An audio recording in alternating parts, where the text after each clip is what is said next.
Hello dear student, good morning. ये है आपके क्लास 9th का साइंस की चौथी क्लास, जिसमें आगे का टॉपिक है ध्वनि का परावर्तन। देखो, ध्वनि के परावर्तन में होता क्या है। देखो, ये जितना भी मैंने आज एक पेज पे समझाया है ये एक दूसरे से संबंधित है, रिलेटेड है। ठीक है। तो ध्वनि का परावर्तन क्या है। जब ध्वनि की तरंग किसी सतह से टकराती है तो एक निश्चित कोण से उसी दिशा में परावर्तित हो जाती है, ध्वनि का परावर्तन कहलाता है। कहने का मतलब ये है, जब आपने सुना होगा जैसे प्रकाश का परावर्तन होता है, जब प्रकाश की किरण किसी एक सतह से टकराती है तो वापस उसी दिशा में मुड़ जाती है, तो उसे बोलेंगे हम प्रकाश का परावर्तन। तो इसी प्रकार ही ध्वनि का परावर्तन होता है। देखो, हम कोई सतह लेते हैं, ये कोई सरफेस ले लिया, सतह ले ली है, सतह है। तो सतह से यहाँ से हम बोल रहे हैं ध्वनि है, ध्वनि बोली, बोलने के बाद ध्वनि यह टकराई, टकराने के बाद ये इस दिशा में वापस लौट गई एक निश्चित कोण से। निश्चित मतलब ये इसी दिशा से जाएगी और इसी दिशा में वापस आ जाएगी। जो ध्वनि जाकर सतह पे टकराएगी वो तो कहलाएगी आपतित ध्वनि। कौन सी? आपतित ध्वनि। टकराकर वापस इसी दिशा में मुड़ जाएगी, वो हो जाएगी परावर्तित ध्वनि। कौन सी ध्वनि? परावर्तित ध्वनि। तो इन दोनों ध्वनियों के मध्य एक निश्चित कोण होगा। क्या होगा? एक निश्चित कोण। उस कोण को हम कैसे ज्ञात करेंगे? जैसे हम लेते हैं एक अभिलंब, क्या डालते हैं? अभिलंब। तो अभिलंब डालेंगे तब देखो, इसको एक बार ऐसे घुमा लेता हूँ मैं आपको समझाने के लिए। ये अभिलंब डाल दिया तो इसका नाम होगा अभिलंब। ये आपतित ध्वनि, ये यहाँ से टकराई, इस दिशा में चली गई तो ये परावर्तित ध्वनि होगी। ये हो गया क्या? अभिलंब। अभिलंब हो गया तो यहाँ और यहाँ पर दो क्या बन रहे हैं? कोण बन रहे। एक कोण ये हो गया और एक कोण ये हो गया। तो देखो, आपतित किरण, आपतित ध्वनि है ना, जो ये आ रही है रेखा, इस पर तो वो कौन बनेगा? वो होगा आपतन कोण। आपतित पर कौन सा होगा? आपतन। आपतित पर कौन सा होगा? आपतन कोण। और परावर्तित जो ध्वनि निकलेगी उस पर होगा परावर्तन कोण। कौन सा कोण? परावर्तन कोण। अब देखो, क्या बताया मैंने आपको, जब हम मुख से ध्वनि बोलते हैं, किसी सतह से टकराई, सतह से टकराकर एक निश्चित दिशा में वापस चली गई, फिर हम एक अभिलंब डालते हैं। अभिलंब डालने के बाद हमें दो कोणों की प्राप्ति होती है। एक कोण का नाम है जो आपतित, जो ये रेखा आ रही है इस पर बन रहा है वो आपतन कोण है, और परावर्तित पर बन रहा है वो परावर्तन कोण है। ठीक है। अब देखो, ध्वनि का ये परावर्तन होता है, इसके दो नियम होते हैं।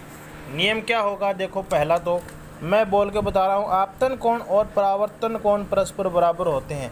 मैंने आपको समझाया था कि अभिलंब डालने के बाद में ये दो कोण बन रहे हैं, ये कोण आपस में क्या है? समान। इसको नाम देंगे कोण आई और इस कोण को नाम देंगे कोण आर। तो कहने का मतलब क्या हुआ? आपतन कोण, जो आपतन कोण होगा, कौन सा? आपतन कोण बराबर परावर्तन कोण के। तो कहने का मतलब क्या हुआ? आपतन कोण परावर्तन कोण के बराबर होगा। तो आपतन कोण को हम दर्शा रहे हैं कोण आई से और परावर्तन को कोण आर से। ठीक है। अब इसका दूसरा नियम देखो, आप देखो उसमें लिख रखा है, अभिलंब तथा आपतित ध्वनि की दिशा और परावर्तित ध्वनि की दिशा तीनों एक ही तल में होते हैं। देखो, ये हमने लिखा अभिलंब, ये लिखा आपतित ध्वनि, ये लिखी परावर्तित ध्वनि, ये दोनों और ये अभिलंब, ये एक सीधी रेखा है अभिलंब। ठीक है, ये सीधी रेखा, ये आड़ी टेढ़ी हो गई थोड़ी, कोई नहीं। ये तीनों देखो एक ही तल में स्थित है ना, तीनों एक ही तल में स्थित है, एक की सतह पर स्थित है ना।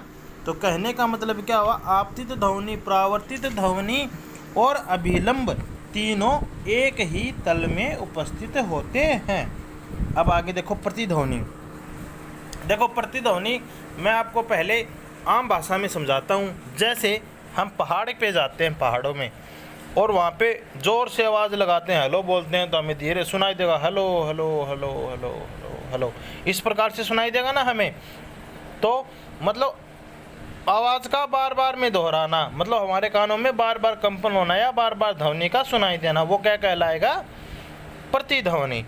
अब देखो, जब हम मुख से ध्वनि निकालते हैं तो इसे हम ध्वनि अपने कानों में बार बार सुनते हैं तो उसे हम क्या बोलेंगे? प्रतिध्वनि। जो ध्वनि हमें अपने कानों में बार बार सुनाई दे उसे क्या बोलेंगे? ध्वनि। देखो, ये तो है नहीं कि हम किसी भी जगह पे जाएं हमें ध्वनि भाई बोलते ही बार बार हमारे कानों में सुनाई देने लग जाएगी, नहीं। इसके कुछ नियम होते हैं। जैसे हम जो आवाज़ सुनते हैं ना, वो हमारे कानों में 0.1 सेकंड तक रहती है। कितने सेकंड तक? 0.1 सेकंड तक। अगर 0.1 सेकंड से ज़्यादा ध्वनि हमारे कानों में रहेगी या ध्वनि ज़्यादा सुनाई देगी तो वो होगी प्रतिध्वनि। कौन सी ध्वनि? प्रतिध्वनि। अगर 0.1 सेकंड से ज़्यादा सुनाई देती है ना कोई ध्वनि तो वो क्या होगी? प्रतिध्वनि। वो हमारे कानों में, जैसे हम बोले गूंजना, गूंजती है, वो बार बार सुनाई देती है, वही ध्वनि, तो उसे बोलेंगे हम प्रतिध्वनि। सॉरी। तो प्रतिध्वनि का कहने का मतलब क्या हुआ? जैसे हम कोई भी, मतलब दीवार की सतह है, कौन सी? दीवार की सतह। ये दीवार की सतह है कोई, हम यहाँ खड़े हैं, कोई बंदा खड़ा है यहाँ पे और वो अपने मुख से बोल रहा है इस सतह की तरफ, तो ध्वनि इस तरफ आपतित होगी, आपतित होगी, फिर वापस टकराएगी यहाँ से इस, और क्या होगी? परावर्तित। परावर्तित। तो कहने का मतलब क्या हुआ कि प्रतिध्वनि हमें कितनी दूरी पर सुनाई देगी? समझे मेरी बात? कि जो प्रतिध्वनि होती है, सतह और व्यक्ति के बीच की कितनी दूरी होगी जिससे हमें प्रतिध्वनि सुनाई देगी। तो उसके लिए हमारे पास एक फॉर्मूला है। देखो, हम किसकी दूरी निकालनी है? दीवार की दूरी या सतह की दूरी। हम सतह कौन में क्या मान लेते हैं? दीवार मान लेते हैं। अगर हम दीवार की दूरी निकालते हैं, ये लिख लिया, दीवार की दूरी। देखो, दूरी डी से, तो दूरी बराबर क्या होता है? चाल गुणा समय। अगर दीवार की तरफ आवाज़ लगाएंगे तो कहने का मतलब वायुमंडल की चाल है। तो वायुमंडल की चाल कितनी? वायुमंडल में ध्वनि की चाल कितनी है? सॉरी, 344 मीटर पर सेकंड, गुणा समय कितना है अपन के पास? 0.1 सेकंड है। 0.1 सेकंड। भाई कितने समय तक रहती है ध्वनि? 0.1 सेकंड। तो समय देखो, ये दोनों साइड का है।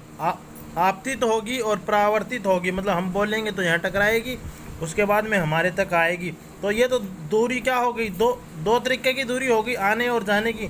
लेकिन हमें दूरी कौन सी निकालनी है? यहाँ से लेकर यहाँ तक की, तो मतलब आपतित होने तक की दूरी निकालनी है। तो भाग में कितना आ जाएगा? इसके 2। तो इसको हम काट देंगे, ये आ जाएगा 172, और इसको इससे गुना करेंगे तो ये हो जाएगा 17.2। तो हमें कितने मीटर की दूरी हो, कम से कम दीवार से हम कितनी दूर खड़े होके बोले कि जिससे हमें प्रतिध्वनि सुनाई दे? 17.2 मीटर की दूरी पर अगर हम दीवार से खड़े हैं तो हमें प्रतिध्वनि सुनाई देगी। जैसे हम दीवार से कम है ना 17.2 मीटर दूरी पर खड़े होंगे ना, तब हमें क्या सुनाई देगी? प्रतिध्वनि सुनाई देगी। ठीक है स्टूडेंट, ये आज का वर्क आपका चौथा टॉपिक है और इसे अच्छे से तैयार कर लेना। 2 दिन में आपका ये ख़त्म हो जाएगा चैप्टर ध्वनि का। और अच्छे से इसको रीड करो, पढ़ो और घर पे रहो, सुरक्षित रहो।